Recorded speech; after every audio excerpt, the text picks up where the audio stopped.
Hi, I'm Donna Clawson and welcome to Going to the Dogs. And today we have a special treat because we have one of Conway's finest here with us today. And this is Officer Matt Edgman. And Officer Edgman is with the Canine the police force in Conway. And he also told me that they go to surrounding areas and do things, but it's mostly within the 20th Judicial District.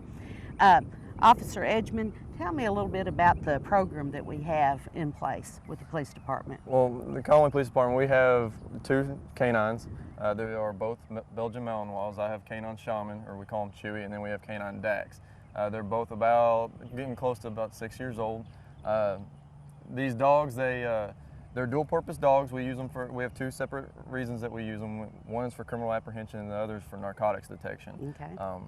The narcotics detection portion of that, what that involves is the vehicle searches, the building searches, where if we think narcotics are concealed within a building, we can do package searches. That involves, parcels coming through mail, things like that, and luggage, things of that But matter. like if I was pulled over and somebody said, all right, we would like to search your car for drugs, they would probably get a dog to come and search the car. Yes, we can do it because depending on the circumstances, if we feel the need to do that, it's a non-invasive way of searching somebody's vehicle, because we don't actually have to go in and look and go through their property, right? Particularly when if we don't have their permission to do so. And the dog, all he has to do is he can go around the outside of the vehicle and he can smell the air coming out of the vehicle, and he can detect the odor of narcotics if it's present. Okay. So he's better than a teenager's mother. He can really sniff things out. Probably so. Okay. Now, why do you pick, or what kind of dogs do you pick for to do this kind of work? Both of our dogs are Belgian Malinois.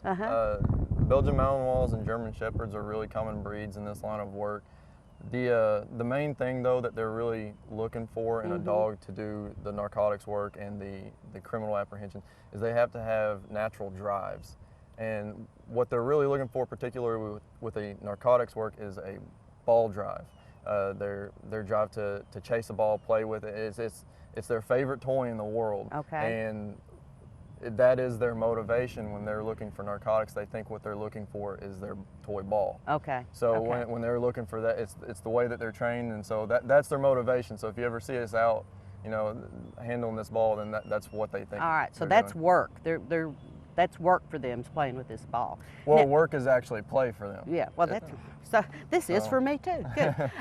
What about the male or female? What kind of dogs do you generally get? I noticed that these two that you talked about are both male. Yes, ma'am. Most of the time, when you're dealing with a dual-purpose dog, what you're going to see is a male dog. Okay. Sometimes you'll see a female dog with narcotics only work, because they both of them can smell equally well. Right. But when you're dealing with the apprehension type work, the male's going to be a little bit more dominant. Okay, that things makes of sense. That nature. So. That makes sense. Now, you do other things besides the dual purpose for dogs. You also go to schools and talk. And what's kind of briefly that you do when you go to a school? Well, we just want to make sure the kids understand what the dog's there for. We don't want them to be afraid necessarily. We explain to them that the dog helps us locate drugs and bad guys is the main thing, because the dog is able to go into places that we can't go, and we'll usually show them how the dog works and let them see that the dog is just in a lot of ways like every other dog, that he just wants to play, and he's close to his handler and things like that. So. Right. Now, and you'd said before that they can go places you don't go. Could you give me an example, kind of, what kind of places?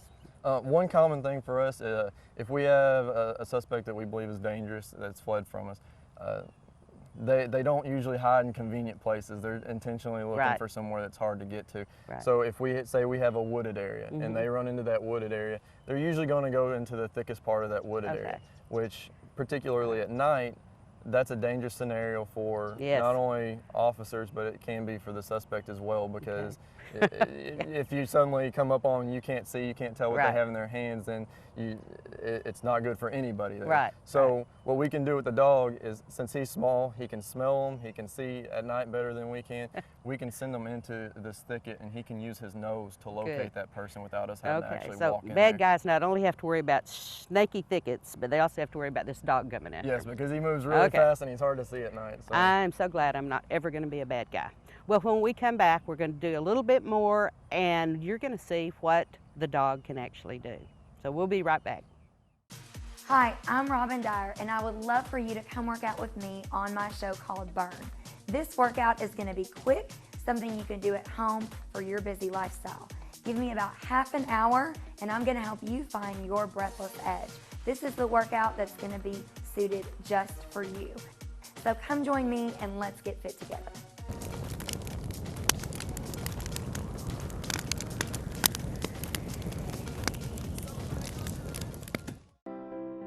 Every day there are dogs and cats right here in Conway looking for their forever homes. So if you're looking for a new best friend or a companion for your current pet, check out 5 Pets, where we highlight local pets available for adoption at the Conway Animal Welfare Unit.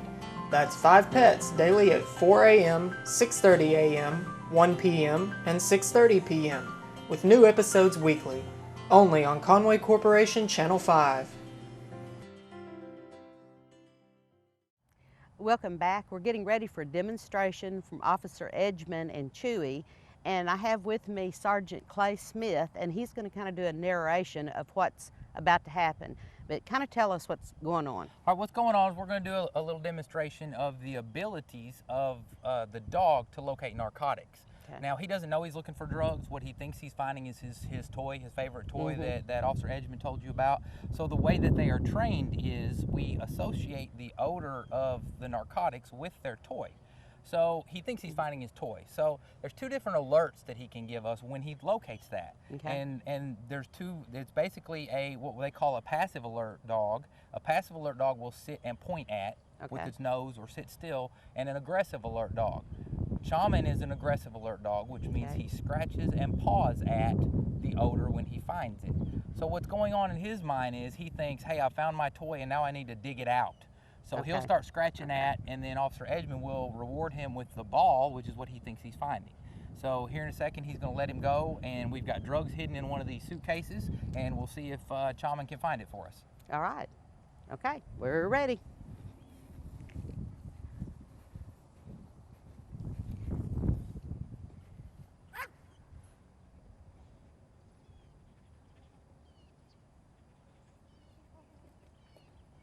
And there we have him trying to dig his toy out.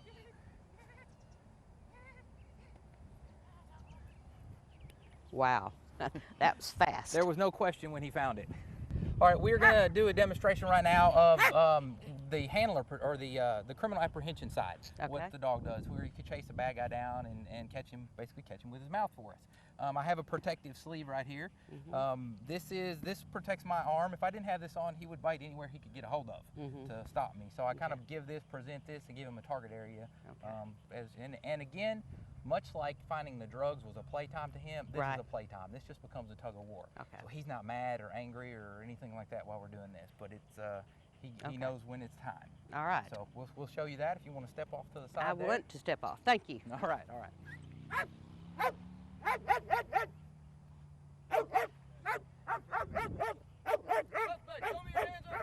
I'm not coming over there, man. I'm not coming to you. No, no, I'm not coming to you. What are you gonna do? No. No.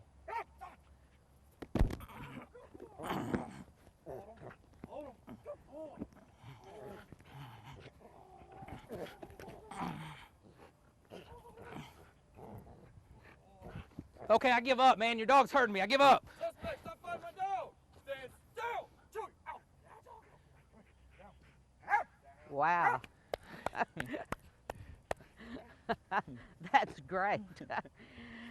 Don't be a bad guy if you don't have one of those things.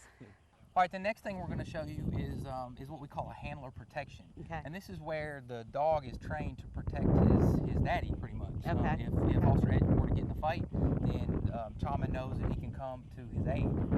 So we're going to demonstrate where I'm going to be the bad guy, and Officer Edmund's going to come and pat me down, and at some point I'm going to attack him. All right. And All right. then Chaman is going to He's going protect to him. help him. Okay, good. Yes, Well, yes. I'm stepping off again. All right, all right.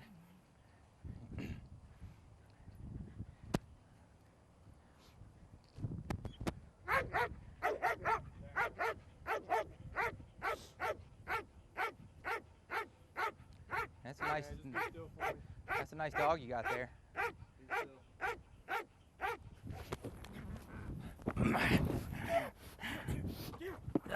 Oh, I give up. I give up. Suspect, stop fighting my dog!